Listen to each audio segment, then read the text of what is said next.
നമസ്കാരം. ഏതാണ്ട് 1.5 മാസമായി തുടരുന്ന ഇസ്രയേൽ ഹിസ്ബുള്ള പോരാട്ടത്തിൽ ഹിസ്ബുള്ളയുടെ വലിയൊരു മുഖം കൂടി നഷ്ടപ്പെടുകയാണ്. ഹിസ്ബുള്ളയുടെ പ്രചരണ വിഭാഗം അല്ലെങ്കിൽ കമ്മ്യൂണിക്കേഷൻ വിഭാഗം, പ്രസ്താവനകൾ നടത്തുന്ന വിഭാഗത്തിൻ്റെ ചുമതലയുണ്ടായിരുന്ന മുഹമ്മദ് അഫീഫ് കൊല്ലപ്പെട്ടിരിക്കുന്നു. അതാണ് വിവരം. മുഹമ്മദ് അഫീഫ് മരിച്ചിരിക്കുന്നത് ഒരു ഇസ്രയേലി ആക്രമണത്തിലാണ്, എയർ റെയ്ഡിലാണ്. സംഭവിച്ചിരിക്കുന്നത് സിറിയയിലെ ബാത്ത് പാർട്ടി, സിറിയയുടെ പ്രസിഡന്റ് ബഷർ അൽ അസദിൻ്റെ പാർട്ടിയാണല്ലോ ബാത്ത് പാർട്ടി. സിറിയയുടെ ബാത്ത് പാർട്ടിയുടെ ലെബനനിലുള്ള അല്ലെങ്കിൽ ബെയ്റൂട്ടിലുള്ള അവരുടെ ആസ്ഥാനം, ആ ആസ്ഥാനത്ത് പ്രവർത്തിച്ചിരുന്ന ഒരു ഇൻഫർമേഷൻ ഓഫീസാണ്. ആ ഓഫീസിൽ വെച്ചാണ് അദ്ദേഹം മുഹമ്മദ് അഫീഫ് കൊല്ലപ്പെടുന്നത്. നമുക്കറിയാമല്ലോ, ഈ ഹിസ്ബുള്ളയ്ക്ക് ലോകത്തോടായി പറയാനുള്ള കാര്യങ്ങൾ ഒരു പ്രസ്താവനയുടെ രൂപത്തിൽ വിശദീകരിക്കുന്നതാണ് പ്രചരണ വിഭാഗം, മാധ്യമ വിഭാഗം. അതാണ് PR വർക്കാണ്. അത് നമുക്കറിയാം. ഡാനിയൽ ഹഗാരി എന്ന ഇസ്രയേലി വക്താവ്, അപ്പോൾ ആ വക്താവിൻ്റെ മുഖം നമ്മൾ വളരെ പരിചിതമാണ് അല്ലേ? സൈനിക യൂണിഫോമിൽ വരുന്ന ഡാനിയൽ ഹഗാരി ഇസ്രയേൽ വഹിച്ചിരുന്നതിന് സമാനമായ ഒരു പദവിയാണ് ഹിസ്ബുള്ളയുടെ ഭാഗത്ത്. ഇതൊരു ഫൈറ്റാണല്ലോ, രണ്ട് വിഭാഗങ്ങൾ തമ്മിലുള്ള ഒരു യുദ്ധമാണ്. ഹിസ്ബുള്ള പൂർണ്ണമായി ഒരു സൈന്യമല്ല എങ്കിൽ പോലും ഒരു മിലിഷ്യ, ഇറാൻ പിന്തുണയ്ക്കുന്ന മിലിഷ്യ ആണെങ്കിൽ പോലും പൂർണ്ണമായി സൈനിക മെത്തേഡ്സാണ് ഉപയോഗിക്കുന്നത്. അവരുടെ വക്താക്കൾ പത്രസമ്മേളനം നടത്താറുണ്ട്, വാർത്താ സമ്മേളനങ്ങൾ നടത്താറുണ്ട്. പൊതുവെ വളരെ വിസിബിൾ അല്ല അദ്ദേഹം, കാരണം ആക്രമണ ഭീഷണി നേരിടുന്നത് കൊണ്ട് ഇസ്രായേലിൻ്റെ വക്താവിനെ പോലെ അത്രയും വിസിബിലിറ്റി ഇദ്ദേഹത്തിനില്ലായിരുന്നു. പക്ഷേ അദ്ദേഹവും കൊല്ലപ്പെട്ടിരിക്കുന്നു. അപ്പോൾ ഇസ്രായേലിൻ്റെ ഒരു പോളിസി എന്ന് പറയുന്നത് ഹമാസിൻ്റെ നേതാക്കളെ ഏതാണ്ട് പൂർണ്ണമായി ഉന്മൂലനം ചെയ്തു കഴിഞ്ഞു.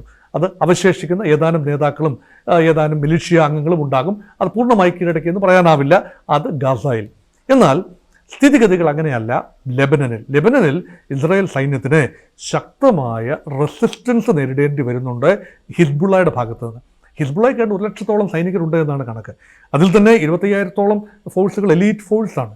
അവർ അതിർത്തിയിൽ ലിറ്റനി നദിയുടെ തെക്കുള്ള പ്രദേശം വരെ ഇസ്രയേലെ ഏതാണ്ട് കൈവശപ്പെടുത്തി കഴിഞ്ഞു, അല്ലെങ്കിൽ കടന്നു കയറി കഴിഞ്ഞു. അനേക ഗ്രാമങ്ങൾ, 100 ഗ്രാമങ്ങൾ.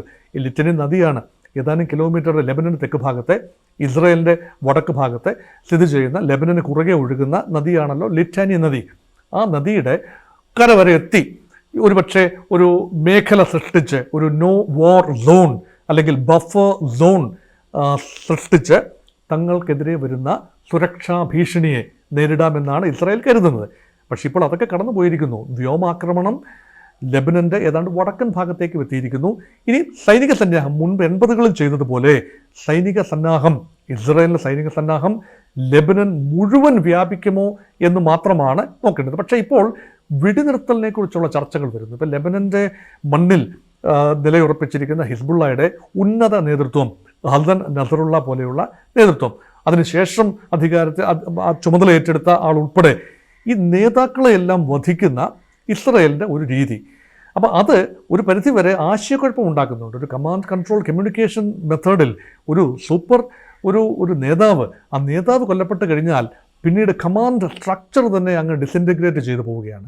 അതുകൊണ്ട് ഹിസ്ബുള്ളയെ സംബന്ധിച്ചിടത്തോളം വെടിനിർത്തലിനുള്ള ആഗ്രഹമുണ്ട്, അതിനുള്ള ചില ഫീലേഴ്സ് ഉണ്ട്. പക്ഷേ ഇവിടെ ഔട്ട്സൈഡ് പ്ലെയേഴ്സാണ് ഇപ്പോൾ കൺട്രോൾ ചെയ്യേണ്ടത്. നമുക്കറിയാം, American president Joe Biden outgoing ആണ്. ഇൻകമിംഗ് പ്രസിഡന്റ് ട്രംപ് ഉക്രൈൻ വിഷയം പരിഹരിക്കുമെന്ന് വാഗ്ദാനം ചെയ്തതുപോലെ തന്നെ ഈ വിഷയവും പരിഹരിക്കാനായി കച്ചകെട്ടി ഇറങ്ങിയിരിക്കുകയാണ്. പക്ഷേ ഇവിടെ ഇസ്രയേലിന് തങ്ങളുടെ പ്രഖ്യാപിത ലക്ഷ്യങ്ങൾ പൂർണ്ണമായി നിറവേറ്റിയാലല്ലാതെ പിന്മാറാനാവില്ല. അല്ല എങ്കിൽ ഇസ്രായേലി പ്രധാനമന്ത്രി ബെഞ്ചമിൻ നെതന്യാഹുവിൻ്റെ കസേരയ്ക്കാണ് ഇടിവ് സംഭവിക്കുക. അതുമാത്രമല്ല, ഇപ്പോൾ ഈ കഴിഞ്ഞ ഏതാനും ആഴ്ചകൾക്കുള്ളിൽ, പ്രത്യേകിച്ച് സെപ്റ്റംബർ മാസം ബെൻഗൂരിയൻ എയർപോർട്ടിലേക്ക് ഇസ്രായേലിൽ വന്നിറങ്ങുന്ന സമയത്ത്, പ്രധാനമന്ത്രി ബെഞ്ചമിൻ നെതന്യാഹുവിൻ്റെ വിമാനം വന്നിറങ്ങുന്ന സമയത്ത് വിമാനത്താവള പരിസരത്ത് സ്ഫോടനമുണ്ടായി. അതൊരു സുരക്ഷാ വീഴ്ച. 2, ബെഞ്ചമിൻ നെതന്യാഹുവിൻ്റെ ഒരു വസതിക്ക് നേരെ കഴിഞ്ഞ മാസം ഒക്ടോബറിൽ ആക്രമണമുണ്ടായി. അത് ഡ്രോൺ ആക്രമണമാണ് ഉണ്ടായത്. കഴിഞ്ഞ ദിവസം ഉണ്ടായത് മറ്റൊരാക്രമണമാണ്. അദ്ദേഹത്തിൻ്റെ മറ്റൊരു ഒഴിവുകാല വസതി പശ്ചിമ ഭാഗത്ത് ഇസ്രായേലിൻ്റെ പശ്ചിമ തീരത്തുള്ള, മെഡിറ്ററേനിയൻ തീരത്തുള്ള ഒരു നഗരത്തിൽ ഉണ്ടായിരുന്നൊരു വസതി. ആ വസതിയിൽ ബെഞ്ചമിൻ നെതന്യാഹു ഉണ്ടായിരുന്നില്ല. ആ വസതിക്ക് നേരെ എക്സ്പ്ലോസീവ്സ് ആഭ്യന്തരമായി ഉപയോഗിച്ചു, വെളിയിൽ നിന്ന് വന്നതല്ല. ഹൂതികളുടെയോ ഹമാസിൻ്റെയോ ഹിസ്ബുള്ളയുടെ ഭാഗത്തു നിന്നല്ല, ഇസ്രായേലിൻ്റെ മണ്ണിനുള്ളിൽ നിന്ന് തന്നെയാണ് ഒരു തെർമൽ ഡിവൈസ്, സ്ഫോടന ശബ്ദം വലുതായി കേൾക്കും, തീയും പുകയും ഉണ്ടാകും, കാര്യമായ നാശനഷ്ടങ്ങൾ ഉണ്ടാവില്ല. ഒന്ന് പേടിപ്പിക്കാൻ പര്യാപ്തമായ ഒരു സ്ഫോടനം, 2 സ്ഫോടനങ്ങൾ വീട്ടുമുറ്റത്തുണ്ടായി. അപ്പോൾ അദ്ദേഹത്തിന് നേരെയും വ്യക്തിപരമായി അദ്ദേഹത്തിൻ്റെ സുരക്ഷയ്ക്ക് നേരെയും ആക്രമണം ഉണ്ടാകുന്നു എന്ന് പറയുന്നത് ഇസ്രായേലിനെ സംബന്ധിച്ചിടത്തോളം ഈ രാവണൻ കോട്ട കെട്ടി വളരെ സുരക്ഷിതമായി കഴിയുന്ന ബെഞ്ചമിൻ നെതന്യാഹുവിന് തിരിച്ചടി തന്നെയാണ്. അത് സാങ്കേതികമായ അർത്ഥത്തിൽ പരിക്കൊന്നും പറ്റിയില്ല എങ്കിൽ പോലും അത് ഇസ്രായേലിൻ്റെ അഭിമാനത്തിന് ഏൽക്കുന്ന, ഒരു പക്ഷേ അയൺ ഡോമിൻ്റെ ഒരു ക്രെഡിബിലിറ്റിക്ക് ഏൽക്കുന്ന, അല്ലെങ്കിൽ ആരോ സിസ്റ്റം, അല്ലെങ്കിൽ ഡേവിഡ് സ്ലിംഗ്, ഇങ്ങനെയൊക്കെയുള്ള വലിയ പ്രതിരോധ സംവിധാനങ്ങളാണ് ഇസ്രായേൽ ഒരുക്കിയത്. അതൊക്കെ ആ കവചകുണ്ഡലങ്ങൾ ഭേദിച്ച് ഇസ്രായേലിൻ്റെ മണ്ണിലേക്ക് ആക്രമണം എത്തുന്നു. ലെബനനിൽ നിന്നും ഹിസ്ബുള്ളയുടെ മിസൈലുകൾ എല്ലാ ദിവസവും 10-20 മിസൈലുകളും റോക്കറ്റുകളും ഇസ്രായേലിൻ്റെ വടക്കൻ ഭാഗത്തേക്ക് എത്തുന്നു. ഇതൊരു യാഥാർത്ഥ്യമായി തുടരുന്നു. അതുകൊണ്ട് എങ്ങനെയെങ്കിലും യുദ്ധം അവസാനിപ്പിക്കണം. അതിനൊരു നല്ല സമയമാണ് ഈ നവംബർ, ഡിസംബർ, ജനുവരി മാസങ്ങൾ. നവംബർ, ഡിസംബർ, ജനുവരി മാസങ്ങൾ അമേരിക്കയിൽ പവർ ട്രാൻസ്ലേഷൻ്റെ സമയമാണ്. അതുകൊണ്ട് ബൈഡൻ്റെ അവസാന സമയം അതുപയോഗിച്ചുകൊണ്ട് ആ ആലസ്യം അല്ലെങ്കിൽ ആ സാധ്യത ഉപയോഗപ്പെടുത്തിക്കൊണ്ട് ഇസ്രായേൽ അവരുടെ ലാസ്റ്റ് പുഷ്, ഇപ്പോൾ ഇസ്രായേൽ പ്രധാനമന്ത്രി തന്നെ പറയുന്നത്, സൈനിക വക്താക്കൾ പറയുന്നത്, ഞങ്ങൾ 4ാം വേവ് ഓഫ് അറ്റാക്കാണ്. ആദ്യ വേവ് എന്ന് പറയുന്നത് ഒക്ടോബർ 7, 2023 ആ ഞെട്ടലിന് ശേഷം ആദ്യ വേവ് എന്ന് പറയുന്നത് ഹമാസിനെതിരെ നടത്തിയ ആക്രമണമാണ്. 2ാമത്തെ വേവ് എന്ന് പറയുന്നത് ആ ഭാഗം കരയുദ്ധത്തിൽ നേടിയ ഒരു മുന്നേറ്റമാണ്. 3ാമത്തെ വേവ് ഹിസ്ബുള്ളയ്ക്കെതിരെ ലെബനിൽ നടത്തിയ കരയുദ്ധമാണ്. 4ാമത്തെ വേവ് ഇതാ മറ്റ് ഭാഗങ്ങളിലേക്കും ഇറാഖിലേക്കും സിറിയയിലേക്കും എല്ലാം തങ്ങളുടെ ആക്രമണം വ്യാപിപ്പിക്കുന്നു. ഇറാനെതിരെയും ആഞ്ഞടിക്കുന്ന ഒരു, അപ്പോൾ പല യുദ്ധ മുന്നണികൾ തുറക്കുന്ന ഇസ്രായേൽ അതൊരു യുദ്ധത്തിൻ്റെ അവസാന ഘട്ടത്തിലാണ്. മൾട്ടിപ്പിൾ വാർ ഫ്രണ്ടുകൾ, ഒരു യുദ്ധതന്ത്രമെന്ന നിലയിൽ ആദ്യഘട്ടത്തിലേക്ക് ഒരു യുദ്ധമുന്നണിയെ തുറക്കൂ. അപ്പോൾ പല യുദ്ധമുന്നണികൾ തുറക്കണമെങ്കിൽ അതിനുള്ള ആരോഗ്യം വേണം. അത് ദീർഘകാലം നിലനിർത്തണമെങ്കിൽ അതിനുള്ള റിസോഴ്സസ് വേണം, മാൻ പവർ വേണം, ഫൈനാൻഷ്യൽ മസിൽ വേണം, വേർവിറ്റൽ വേണം, അതിനുള്ള പൊളിറ്റിക്കൽ കൺസെൻസസ് വേണം. ഇസ്രായേലിനുള്ളിൽ ആ പൊളിറ്റിക്കൽ കൺസെൻസസ് ആണ് ഏറ്റവും ബുദ്ധിമുട്ട്. ഇസ്രായേൽ ഒരു ജനാധിപത്യ രാജ്യമാണെന്ന് ഓർക്കണം. ഒരു കൊയലേഷൻ സമ്പ്രദായത്തിൽ ഒരു ദേശീയ ഗവൺമെൻറ്റാണ് ഇപ്പോൾ നെതന്യാഹുവിൻ്റെ നേതൃത്വത്തിൽ പ്രവർത്തിക്കുന്നത്. അദ്ദേഹത്തിൻ്റെ ക്യാബിനറ്റിലെ പ്രതിരോധ മന്ത്രി യോവ് ഗാലന്റിനെ കഴിഞ്ഞ ആഴ്ച പുറത്താക്കി.